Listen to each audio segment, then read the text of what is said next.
Hello and welcome back to Schlide Into Sports, live on 103.1 FM on WVLP Radio. I'm your host, Ryan Schleier, aka Schlide, and here we talk about the trickle-down effect in the sports world and provide reasonable takes that are not too critical, but not shy of criticizing.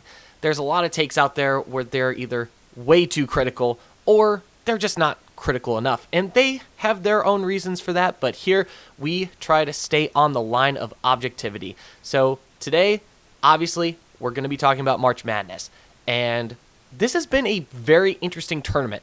This year, the only double-digit seed that made it in was number 11 ranked Texas. Texas had to play in to the tournament. They were one of the last 4 teams that were in, and they've battled their way all the way to the Sweet 16 after defeating Gonzaga 74-68. That was one of the crazier matchups that happened that day. Some other teams that made it to the Sweet 16, you've got Michigan State, UConn, Purdue, Arizona, Arkansas, Duke, St. John's, Iowa, Nebraska, Michigan, Alabama, Tennessee, Iowa State, Illinois, and Houston. Now, to me, there's a few teams that immediately stand out. You've got Iowa getting past last year's national champs, the Florida Gators, 73-72 in an insanely close affair. This was also the first time that the Iowa Hawkeyes have made it to the Sweet 16 since 1999. And St. John's also in that same boat as well, the first time that they make it to the Sweet 16 since 1999. And this is in Rick Pitino's second year as the head coach at St. John's. Absolute amazing run for the Johnnies this year. And they're going to be going up against a Duke team that has had some pretty questionable things happen in March Madness. I understand that, they've got the injuries going for them, but they almost were the third team in the history of the March Madness tournament to lose to a 16 seed. They had the biggest deficit at halftime to a 16 seed. I believe it was a 12-point deficit, but Duke ended up winning, and they won by 6 points, which is kind of impressive for Siena, considering the fact that they didn't sub out any of their guys the entire time. Even when they were injured and they were clearly tired, did not sub them out. And a lot of the times when you see something like this happen, where a 16 seed or a 15 seed plays a 1 seed or a 2 seed or a 3 seed really close, and you see other job openings occur, you see those job openings by the coaches of those lower seeds, the 16 seeds, 15 seeds, 14 seeds, etc. They fill in positions at a higher level. And the Siena head coach, he just took the job at Syracuse a couple of days ago. So we're going to be seeing a lot more movement coming around. We don't know if Bill Self is retiring after losing to St. John's. He kind of alluded to it a little bit, but he said that he was going to be speaking with his family about it. So it's not really certain as to whether or not he's going to retire. A team that did not make March Madness, but we know very well because they have made March Madness in the past. They made a Final Four relatively recently, about 5 years ago. I'm, of course, talking about the Creighton Blue Jays. Sean McDermott, he is retiring from coaching at Creighton. This comes after a relatively disappointing season for the Creighton Blue Jays. And, frankly, I'm not too surprised because he kind of alluded last year that he was going to retire either this year or next year. Really just kind of depended on how he was feeling. But we already know who the next head coach for Creighton is going to be, and that is going to be the current assistant, or the now former assistant coach for Creighton. So we're going to see what happens in the transfer portal with that team. We've also seen some teams in March Madness that have sustained injuries during the tournament. We saw one of the Iowa State players, probably their best player, he got injured in the Tennessee State game. That was Pretty devastating for them, but they still managed to roll through Kentucky 63-82. They're now going to play Tennessee in the Sweet 16. That's going to be an interesting one. Texas Tech, they suffered a terrible loss to Alabama. They were just getting dominated the entire time. Now, obviously, Texas Tech came in with injuries. They came in cold, so not too much of a surprise, but still sad for Tech all the same, just because they were having a pretty good year up until JT Toppin got injured. So, yeah, bad spot for Texas Tech right now, but good for Alabama for kind of bouncing back through the, arrest drama that happened, or the arresting that happened of one of their players, and it was literally in the lead up to the tournament. So, yeah, and Alabama scored exactly 90 points in both of their games against Hofstra and Texas Tech. They actually beat Texas Tech worse than they beat Hofstra. I mean, not by much more, but still worse. So I think that matchup between Michigan and Alabama leaves a lot to be desired there. Iowa, Nebraska, this is going to be a very interesting one because Iowa and Nebraska are both Big Ten rivals. And I don't mean to use the term rivals lightly at all. These two schools they do not like each other. And this will be the third time that these two teams have played each other this year. They played each other twice in the Big Ten regular season, and now they're going to be playing each other again. Nebraska, on their first ever run to the Sweet 16, like I said before, they go through Troy, 76-47, absolutely dominant game. Then they go play Vanderbilt, and that was very close. It all came down to the final shot, and the ball went in and out of the rim and did not go back in, and that was it. And Nebraska ended up getting the W there. Absolutely cinematic game. I'm really curious to see what happens in Houston if Nebraska does end up getting past Iowa, and assuming that Houston beats Illinois, I am very curious to see what happens for that matchup between Houston and Nebraska, because that Nebraska fan base clearly travels. I mean, but Oklahoma City, not very far away from Nebraska at all. And Houston, not that much further either, to be quite frank here. So, very curious to see how much of the Nebraska fan base shows up. Now, the way that these seeds typically go, normally the upper seeds, like the 1 and the 2 seeds, are typically put in a spot where in the Elite 8 games and Sweet 16 games, they're playing in a location where it's very easy for their fans to get to, so that way it's not a road environment.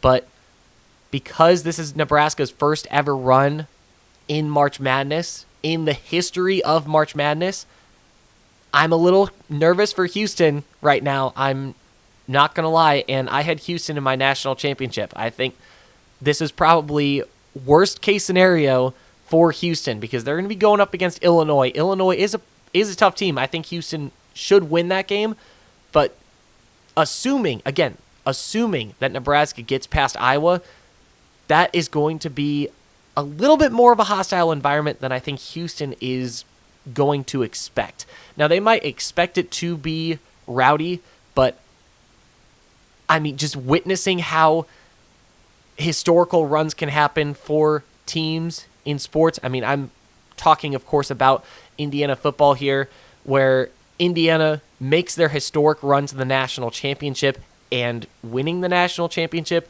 where we filled up 90+% of the Rose Bowl, 90+% of the Peach Bowl, and it was probably 80%, 75% of Miami Stadium, and it was again, and we were playing Miami. So just talking about that, I think it's going to be a little bit of a scary match for Houston. And guys, Nebraska in the Final Four, it looks realistic. There is a path for Nebraska to get to the Final Four and play either UConn, Michigan State, Duke, or St. John's. Now, that would just be insane. It would be insane. And I think, a lot of people have been debating Cinderellas and whether or not Cinderella is dead. And I think maybe Nebraska is this year's Cinderella story. I mean, just looking at it in terms of, they've never made it this far in the March Madness tournament. So I think Nebraska could equate to a Cinderella team. I mean, it really depends on how you define a Cinderella team, because everybody has their own definition. I'd say the common definition for a Cinderella team is a double-digit seed of a low major school making it to the Sweet 16. So I think that's probably the common definition. Now, we've been blessed before last year to get Cinderella team after Cinderella team after Cinderella team about 5-6 years in a row. Past couple years, haven't had it. Now, if your definition of a Cinderella team is a double-digit seed, no matter if it's a high major school or a low major school, then Texas is your Cinderella because they are an 11 seed. They had to have a play-in game against NC State. They then beat BYU 79-71, and then they beat Gonzaga 74-68. So Texas is arguably a Cinderella story. Now, obviously, it's not as appealing because they're a high major school, and that's what a lot of people are going to say. They're going to say, oh, well, Texas is a high major school. They have resources. They have NIL. They should be getting to this point.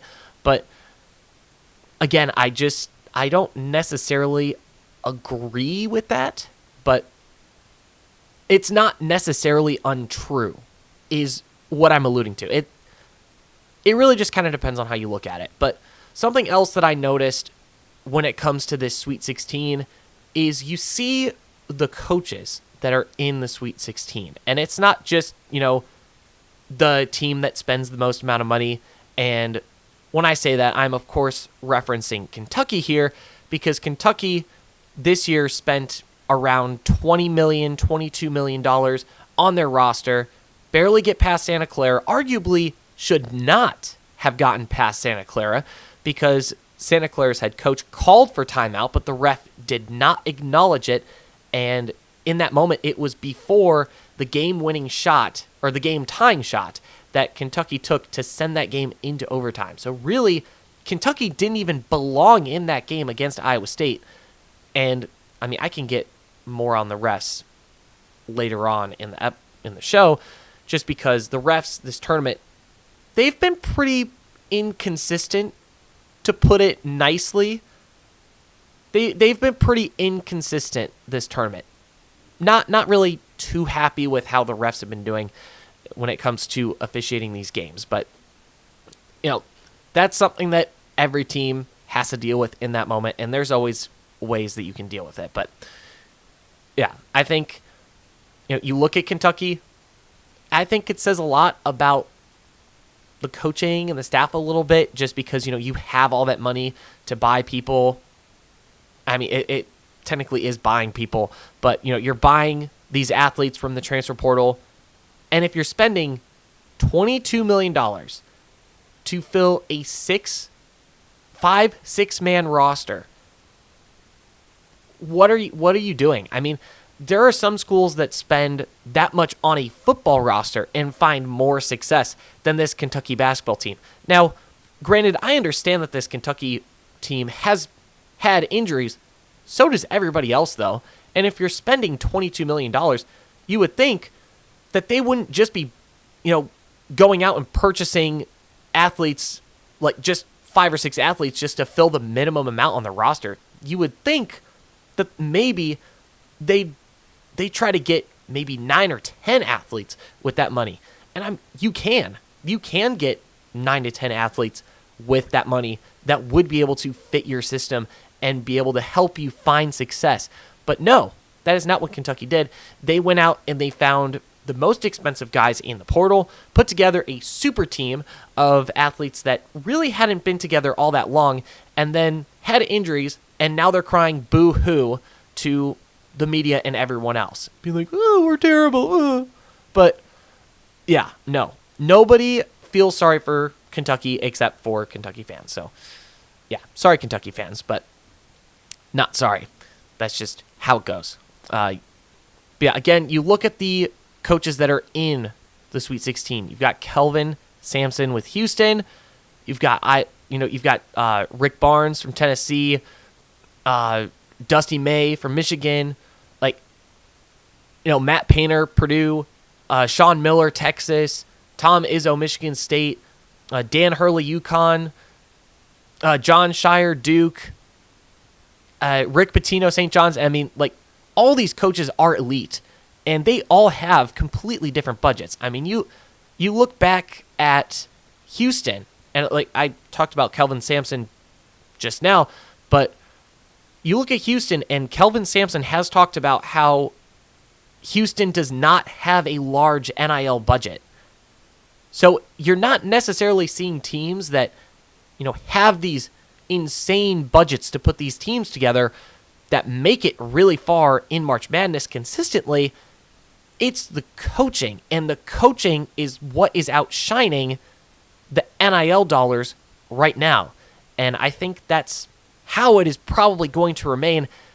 And I don't hate that at all. I think that's really how it should be. I think, coaching does matter, and finding the athletes that fit your system matters. It doesn't matter how much money you pay them. And I mean, this is something that Nick Saban said as soon as the NIL era started.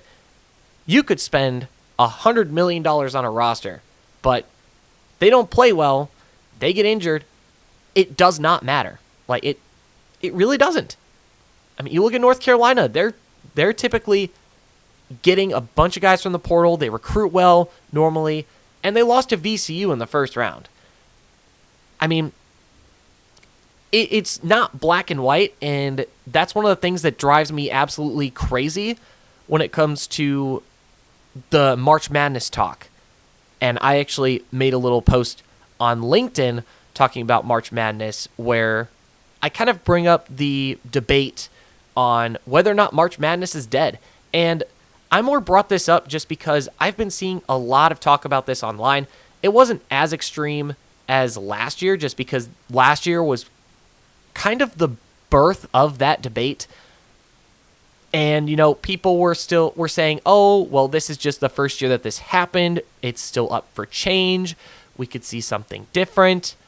Maybe we see a double-digit seed next year that is a low major school.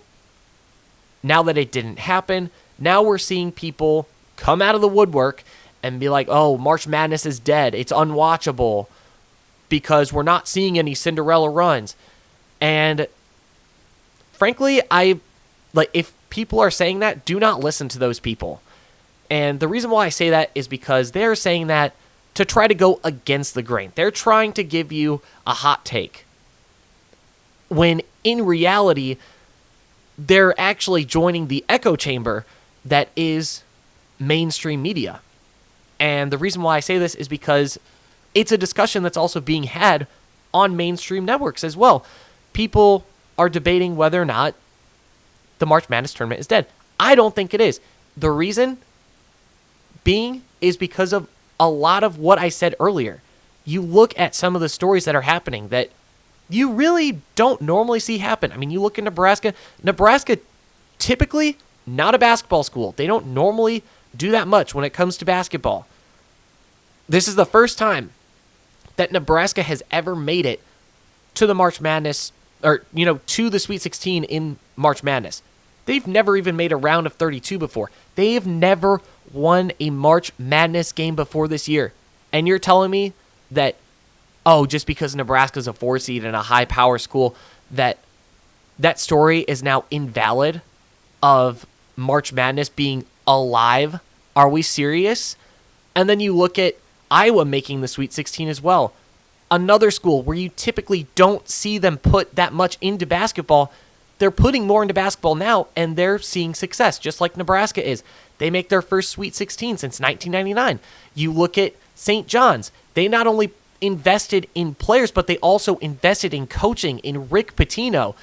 And Rick Pitino has now made the Sweet 16 at least one time in the 80s, 90s, 2000s, 2010s, and now the 2020s.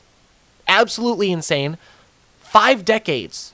5 decades where we have seen Rick Pitino in the Sweet 16. St. John's making it for the first time since 1999. That's not a cool story to witness for the March Madness tournament? Are we for real? Are we for real? Is this where we're at right now when it comes to college athletics? We don't need a Cinderella story every single year in order for the March Madness tournament to be cool. And I'm sick and tired of people saying that. And this is considered a hot take because it is not mainstream. It is far from mainstream. Nobody else is going the way that I'm going here. Okay? I'm just saying that right now. And again, really sick and tired of the nonsense when it comes to March Madness being dead. So, yeah, I could go on and on. You look at some of these other teams that are making it in as well. I talked about Houston just now, where they're kind of low budget, but they're seeking a national championship with Kelvin Sampson. He's been on this quest for so long, and he is a couple games away now. He's 3 games away from going to a national championship. You look at Michigan. Yeah, they're a number 1 seed, but this is Dusty May's second year as the Wolverines head coach, and he is on track to go to a national championship. A national championship, and possibly win the whole entire tournament.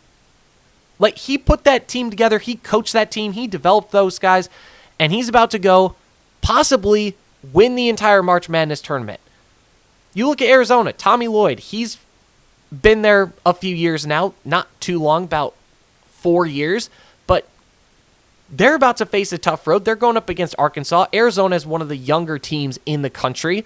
They could possibly go up against Texas, where they're going to face off against their former coach, Sean Miller.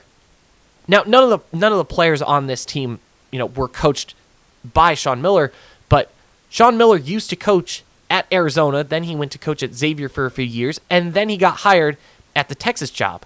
There is a possibility where we see those 2 schools meet up in the Elite 8 for a spot in the Final Four.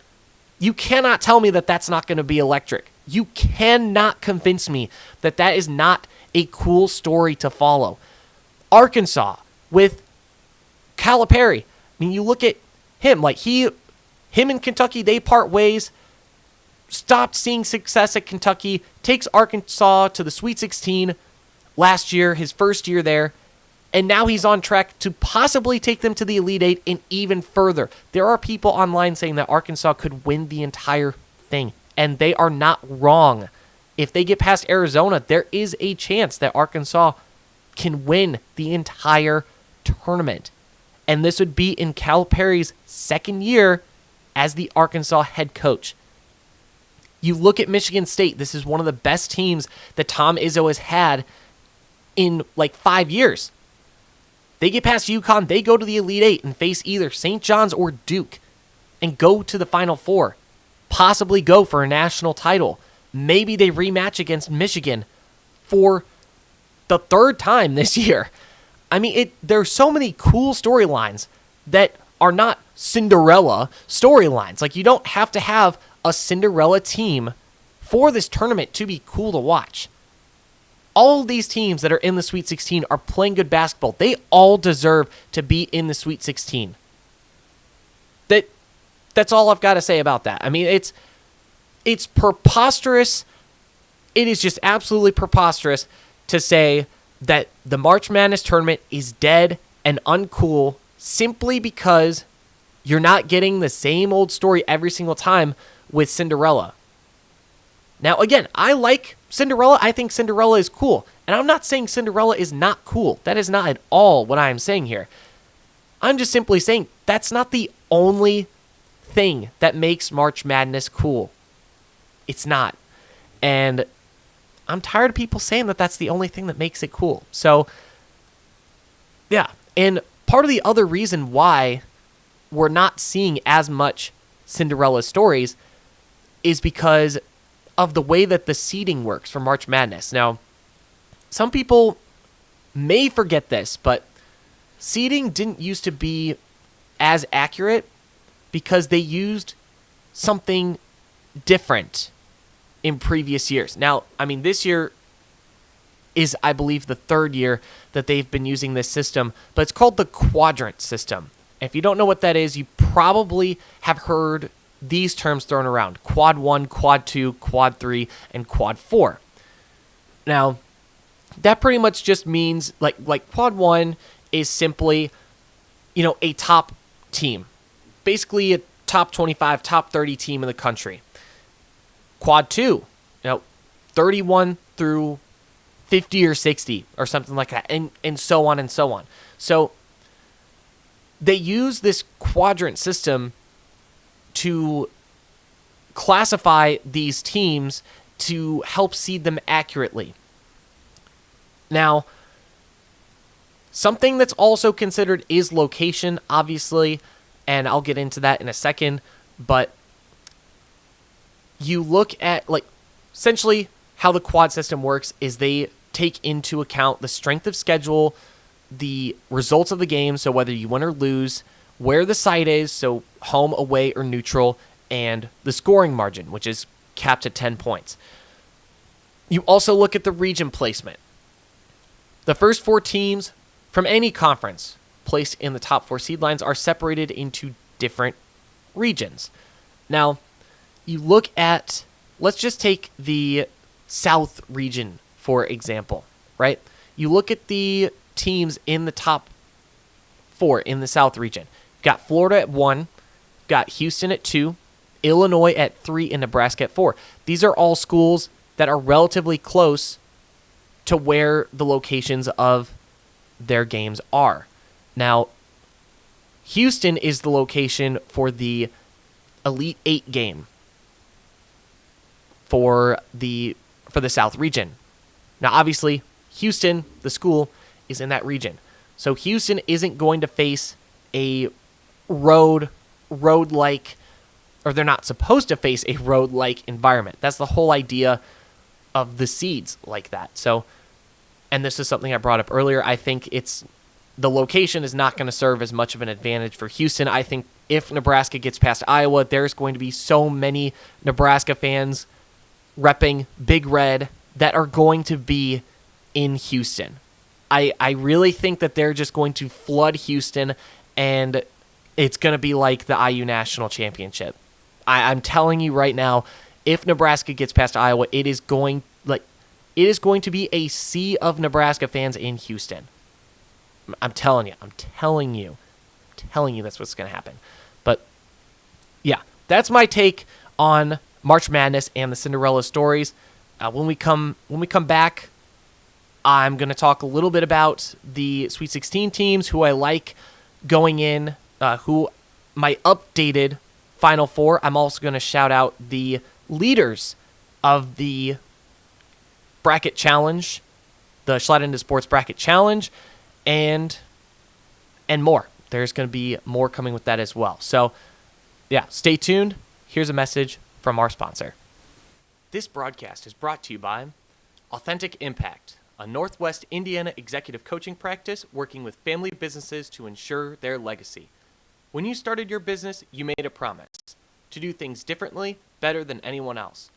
Over time, as the business grows, that promise can get diluted or even lost. Penny Schleier at Authentic Impact helps family business owners reignite that promise, weaving it into team engagement, performance, and hiring, so your passion becomes the heartbeat of your company again.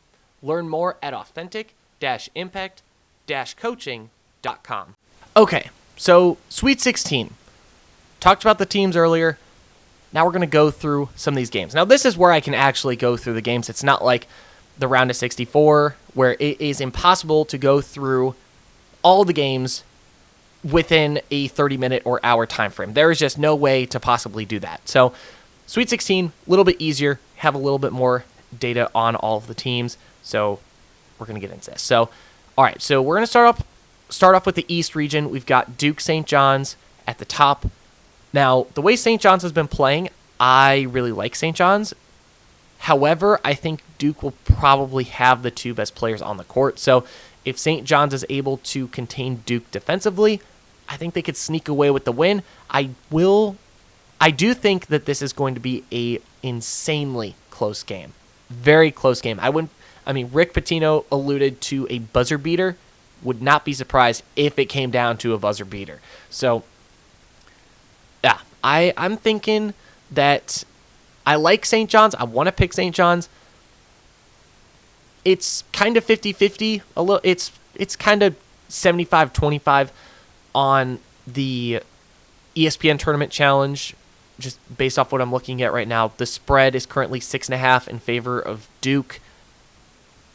So there's that, but yeah, St. John's is supposed to have a 26% chance to win. So not very favorable. It says number 1 seeds are 44-11 against 5 seeds. So they have an 80% win rate over the 5 seed and won the 3 meetings the past 2 years by double figures. So a lot is kind of leaning in favor of Duke. Now, both teams have the same amount of points per game. Practically, they're both at 81-1, 81-9. They're both in the 81 range for points per game. Offensively, they're both very efficient. Defensively, Duke is slightly more efficient. They hold opponents to 63.1 points per game. St. John's 69.4 points per game. So, very close game. I can see Duke underrating this St. John's team because, you look back at the Siena game, they completely underrated Siena. Wouldn't be surprised if they came in with that mindset. I do also think that St. John's has the healthier roster, so I'm personally going to pick the Johnnies here, but I would not be surprised at all if Duke won this one, just because of how close these two teams are. I do think the injuries could catch up with Duke, though. UConn, Michigan State. UConn's been playing pretty good. Michigan State, they're heating up. And this one, I'm not going to take as much time just because I have a pretty clear favorite here, and that is Michigan State. Large part of that is because statistically, 2 seeds don't normally make it past into the Elite Eight, And I think out of the 2 seeds, I like either Houston or Iowa State to make it through. But that matchup against Michigan State, I just don't think UConn matches up too well. I don't think UConn would be able to keep up with Michigan State offensively. I think Michigan State's offense right now it is just a well-oiled machine in the Big Ten tournament. Didn't play too well against UCLA, but once they got into the March Madness tournament, they bounced back very quickly, and they've been playing very well. UConn, they've been kind of surviving by the skin of their teeth a little bit. They survived by the skin of their teeth against UCLA. Personally, I'm going Michigan State here. I'm picking Michigan State versus UConn. Now going down to the South, Iowa versus Nebraska. Now this is a game that I think will just be highly viewed. I think it might be one of the most highly viewed games the entire tournament. Super exciting rivalry game in conference. Two Big Ten schools going at it. I mean, it doesn't get much better than this. I'm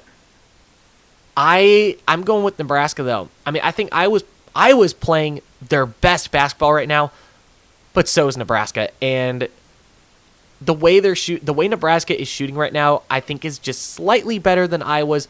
Now, Iowa, I think they're a little bit more battle tested after going up against Florida, but Nebraska just beat Vandy, who decimated Florida a couple of weeks ago. So I'm going to go with Nebraska here. Then we've got Illinois, Houston. Now, Houston also playing some of their best basketball right now. They can score very fast. Illinois, they're playing some pretty good basketball right now. I do think that Houston is slightly more tested than Illinois going into this game, at least in terms of tournament games. I think the way they beat down Texas A&M was just absolutely brutal. So I really like Houston here. You also can't go wrong with a Kelvin Sampson team, kind of like Tom Izzo. It's hard to pick against them. You look at some of their guards, like some of their top players. Kingston Fleming, 16.2 points per game. Manuel Sharp, 15.4 points per game. They're very disciplined. They don't get into a lot of foul trouble, and they can take advantage of defenses that can be a little bit undisciplined. Illinois, not the most disciplined defense. I think Houston could take advantage here, and I'm really liking, I really like Houston here to beat Illinois. Then we're going to move over to the Midwest. We've got Michigan versus Alabama. Now, this one could be scary for Michigan just because Alabama is playing some pretty good basketball. But at the same time, you look at the two teams that Alabama played. They played Hofstra. Hofstra's not a bad team by any means, but then they go play Texas Tech, riddled with injuries. So I'm not really sure how battle-tested this Alabama team is. I think St. Louis probably could have beaten Texas Tech, in all honesty here, just because St. Louis is playing pretty good basketball, and they were contending with Michigan for a large part of that game as well. And I really like this Michigan team. They've got a deep roster despite some of the injuries they have, and Lendenborg is just an absolute dog. I cannot go against Lendenborg and Dusty May, so I'm picking Michigan here to move on to the Elite Eight. Then we've got Tennessee, Iowa State, two elite basketball programs right now. Tennessee shooting on fire. Their hands are on fire. They're playing really good basketball. Iowa State, they've got injuries, but they're also playing some insanely good basketball. Obviously, the Joshua Jefferson injury, that hurts them a lot. 16.4 points per game, 7.4 rebounds per game, and 4.8 assists per game on the year. I mean, that is a huge loss for Iowa State, but Iowa State has a deep roster, and they showed that when they played Kentucky. Now, Tennessee and Kentucky, I feel like they're pretty common opponents, so I really like Iowa State to move on. I'm also really high on the top, 4 of the Big 12. Frankly, I mean, my Final Four in my original bracket, I had 4 Big 12 teams in there, or not 4, but 3 Big 12 teams in there, so they've been proving me right, that they deserve to be there and that they deserve to be getting the love that they've been getting. Then we've got Texas Purdue. Now, obviously, I would love to see an upset here as an IU fan. I would love to see Texas upset Purdue. Also, just the chaos. I love chaos. It's just that time of year. Seeing a double-digit seed in the Elite Eight would be huge, and that would be insane, even if it is an SEC school, or I should say a high major school. But, yeah, there's a lot of reasons why I want to root for Texas. Obviously, also the storyline that I mentioned earlier, where Arizona and Texas could face off against each other. Former coach goes up against his former team. That's a pretty epic storyline. Very epic storyline. Do I think that's going to happen? Not so much anymore. The way Purdue has been playing the past 2 games in this tournament has been absolutely insane. Now, they had a pretty slow start in their first game. I'm not going to lie, the slow start in that first half, that kind of bugged me a little bit, but then in the second half they were lights out. And then they go and in their second game against Miami, it was the Fletcher Lawyer show in that game. Let's be honest here. It was the Fletcher Lawyer show. He made 4 for 4 on 3-pointers, and he missed 1 field goal. That dude was not missing a shot. And if that Fletcher Lawyer comes to play against Texas, Purdue's winning that one hands down. It is going to be a cakewalk for Purdue if Fletcher Lawyer is shooting like that.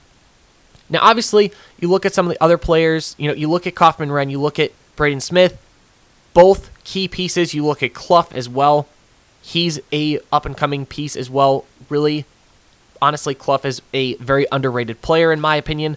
But you look at that group of guys, very deep roster, and it's so deep to the point that you look at Braden Smith and Kaufman-Renn's games, and Kaufman-Renn didn't play too bad of a game. Braden Smith had a record-high 7 turnovers in that game, didn't shoot very well, but he did his thing distributing the ball to the people that were scoring, and that's what a good point guard does. So I think, depending on whether... I do think that it is going to matter if Fletcher performs, because he's their point scorer right now.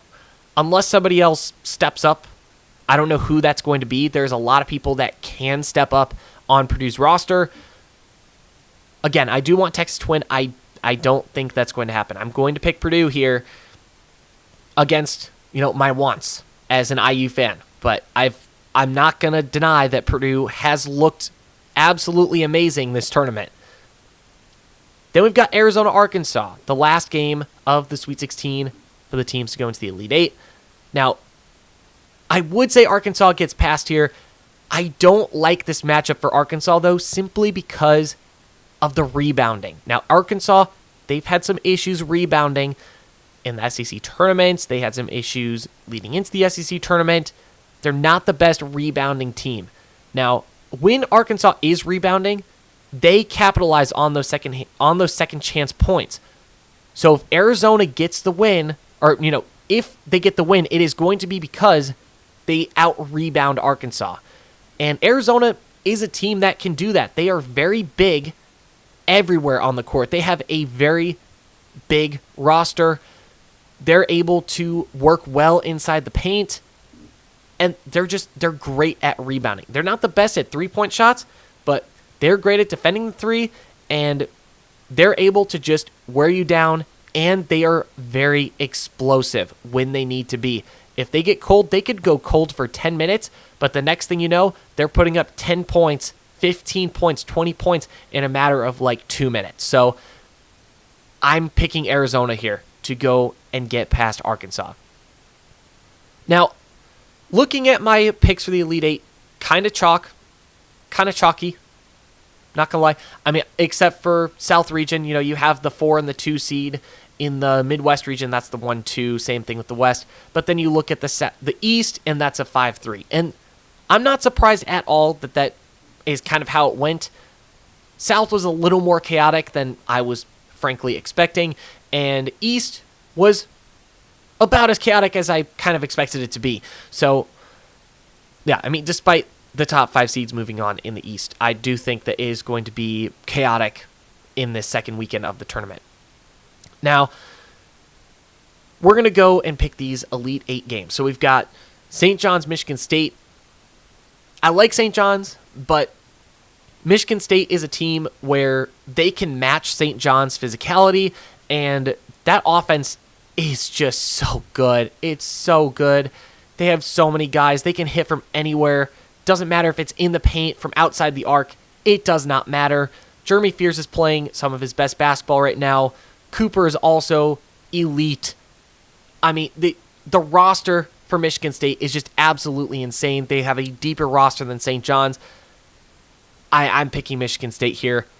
And in my original bracket, I actually had Michigan State going on in the Final Four after beating Duke. But, yeah, with new data comes new picks, as you guys know. My original bracket is different from the bracket that I submitted into bracket challenges, which is why my placing in some of these bracket challenges is absolutely messed up. I'm not even going to lie. But that's besides the point. Anyways, now I've got Houston, Nebraska. Now, I had Houston in my championship game. But if they go up against Nebraska, I just don't know. I mean, I want to say Houston, but my heart is leaning towards Nebraska just because, and this is like one of those vibes picks that I was talking about with Dr. C on the last episode. But yeah, I like Houston's roster. I think they should. I mean, my head is telling me Houston, my heart is telling me Nebraska, and in March, it's just a crazy time, and that's part of the reason why I do end up picking with my heart, because it's just that crazy. So I'm picking Nebraska here. I think Nebraska, just the way they're rolling right now, I don't think that's going to stop. I think Big Red Nation is going to travel to Houston, and I think it's going to shock Houston, in all honesty. And Nebraska, they have a surprisingly deep roster, so I like Nebraska to go on and face Michigan State in the Final Four. What a Final Four I have. Then we've got Michigan, Iowa State for my Elite Eight. Now, Michigan, I like them a lot. Iowa State, I also like them a lot. And, I mean, Iowa State, Josh, like I said before, Josh Jefferson being injured, I think that is a huge factor. Now, I did have Iowa State in my Final Four, in my original bracket, in the bracket that I submitted to the bracket challenge, or not, yeah, in the bracket pool, I mean. So, I obviously like Iowa State. I think they're a great team. I think they proved that when they beat down Kentucky despite the Josh Jefferson injury. But Michigan, I don't know. I mean, I feel like the Big Ten kind of underrated going into this tournament. Big 12, I was very high on the Big 12, the top end of the Big 12. I mean, so it's hard for me to pick between these two teams because these are both teams that I'm very high on. A lot of people are picking Michigan, but I do think that the turnovers, I think Iowa State could catch Michigan off guard with the turnovers. If you watch the Kentucky game, Iowa State was just forcing turnover after turnover after turnover after turnover after turnover, and that's how they came back in the first half to take the lead going into the second half, and that's ultimately how they blew the doors off of Kentucky. So it's going to be difficult for them to do that against a team like Michigan, but I'm picking Iowa State here. I'm picking Iowa State to move on to the Final Four over Michigan. Now I've got Arizona, Purdue. Purdue, they were the number 1 preseason ranked team in the country this year, and they had a couple of stumbles on the road. They still finish out Big Ten tournament champions, playing their best basketball right now. Arizona, undefeated, or not undefeated, but regular season Big 12 champs, Big 12 tournament champs, on a run in March Madness right now. And it just feels like Arizona's year. Purdue also, it kind of is starting to feel like their year too. So it's hard. It is so hard to pick between these two teams because I had Arizona going to the national championship, but I can see Purdue upsetting them the way that Purdue has been playing. So yeah, this is really tricky for me. I could see. I mean, I do think Arizona has the. I mean, Purdue is kind of like Arkansas a little bit, but bigger, like slightly bigger. So that's part of the reason why I think this will be more of a challenge for Arizona. So yeah, this is very tricky. I think I'm gonna pick Arizona. I mean, part of me wants to pick Purdue. I'm not even gonna lie, but I'm gonna go with Arizona. I think it's gonna be like Big 12 on one side of the bracket, Big 10 on the other side of the bracket, and yeah, it's gonna be a Big 12 versus Big 10 national championship, and it is going to be an electric national championship game. All right, and then we've got Arizona, Iowa State. I think Arizona wins in that rematch, partially because of the Josh Jefferson injury. I'm not sure Iowa State would be able to bounce back from that. So I have Arizona moving on over there. Michigan State, Nebraska. Oh, boy. Yeah, this one's tricky because I like both these teams a lot. You look back at these two teams, and they actually played each other. Nebraska beat Michigan State. I mean, that was at Nebraska, but still, it's still a good win for Nebraska. This is the only time that that was the only time that both these two teams played each other last year, and I kind of like the way Nebraska matches up against Michigan State, and they're going to have their full roster, I mean, I don't know. Do I do it? Do I do it? Do I do this? Do I pick Nebraska to go face Arizona in the national championship game? Do I dare to do this? I think I do. I think I do dare to do this. I do like Michigan State. I like their roster. I like what they've done, but Nebraska, they're just on a run. They're 100% going to show out in Indianapolis for that Final Four game, and it's going to be electric. I can't pick against this team the way that they're playing. I really can't. Which leads me to my national championship pick for this year's March Madness in the Second Chance Bracket Challenge. And that team, and this is gonna surprise you guys, but I think Nebraska is going to win the national championship for the first time in school history and in their first ever run in March Madness.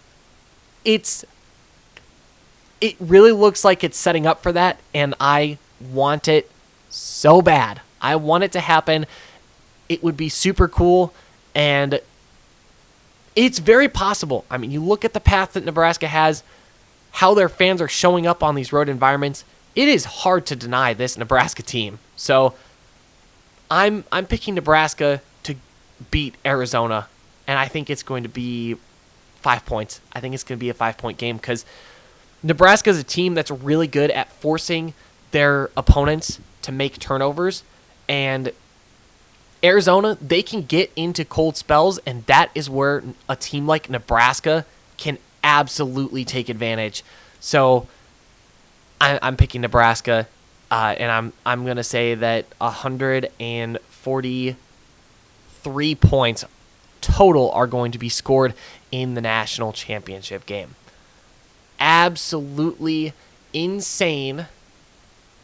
But that's March Madness for you. It is absolutely insane. And normally second chance brackets, they typically don't end well for me. So not going to be too surprised if that's not what happens, if Houston beats Nebraska or something like that. But yeah, so I'm just going to go real quick. We're going to shout out the top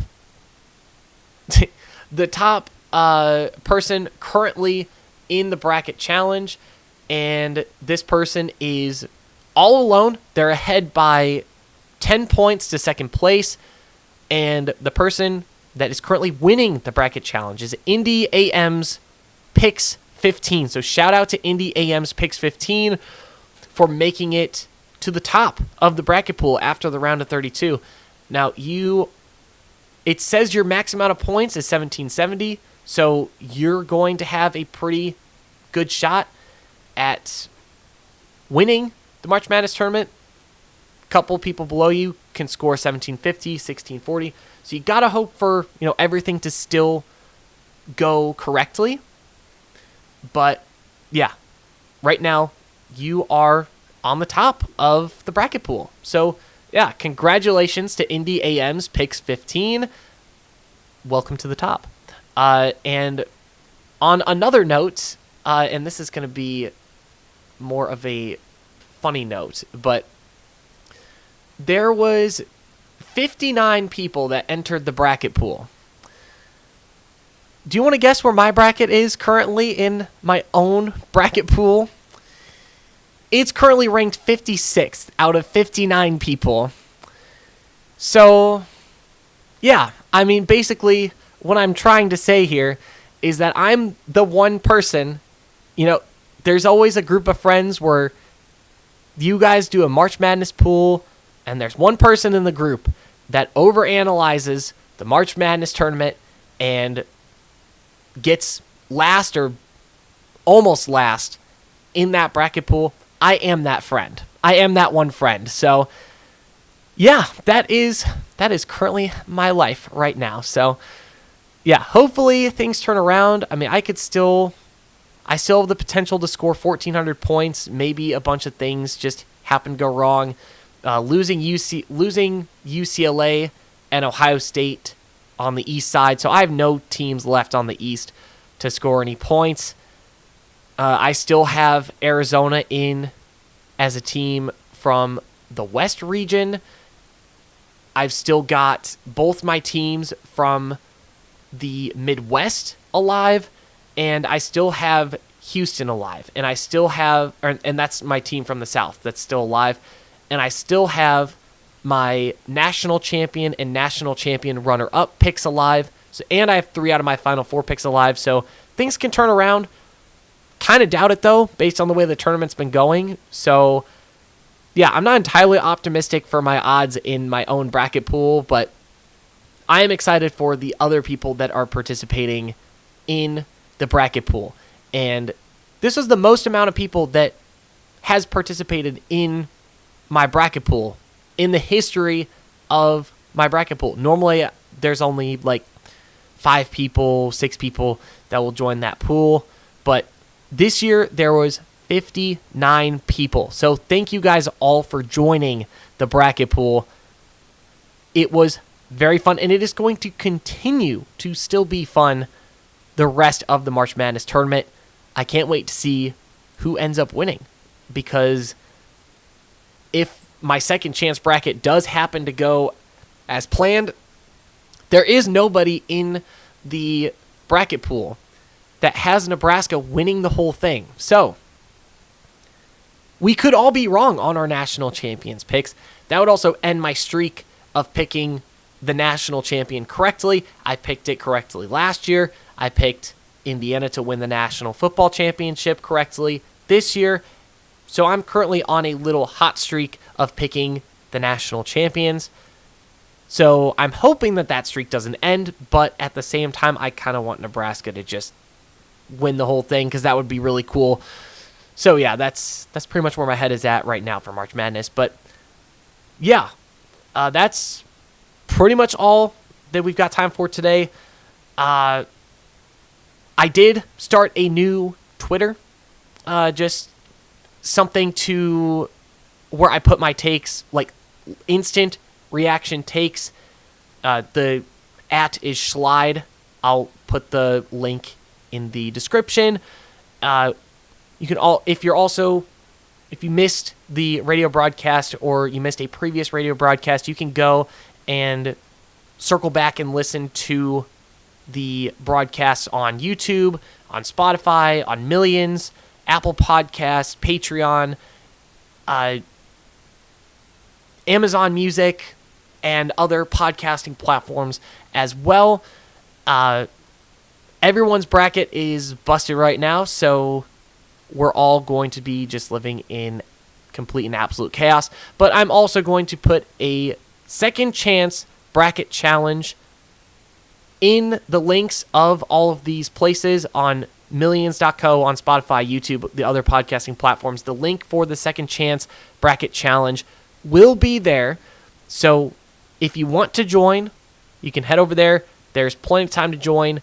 It's for the Sweet 16. Sweet 16 first game starts on the 26th, which is a couple days. It's 3 days away, so there's plenty of time to make your second chance brackets and to join the second chance bracket challenge. And next time, we're still going to talk a little bit about March Madness, obviously, and depending on how long that takes, we're also going to talk about the NCAA swimming championships, the men and the women's, because the men's is going to be this weekend. Wasn't able to preview either because obviously, when they fall on the same time as March Madness, it can be really tricky. So yeah, next time we're going to recap the men's and women's swimming and diving national championship meets. And if there is a new executive order, which, we'll see whether or not there is a new executive order, but, that was one of the things that was talked about for the College Sports Roundtable. But if there is an executive order for that, keep you guys updated on that. We'll talk about it and what it means for college sports, depending on what is in the executive order, because it was supposed to come out sometime last week. It did not. Obviously, the administration is busy with other things currently, so I'm not really surprised. But yeah, with that being said, that's all we got time for. I'll see you guys next week. There is a lot to look forward to. This is the fun world of sports. Slide out.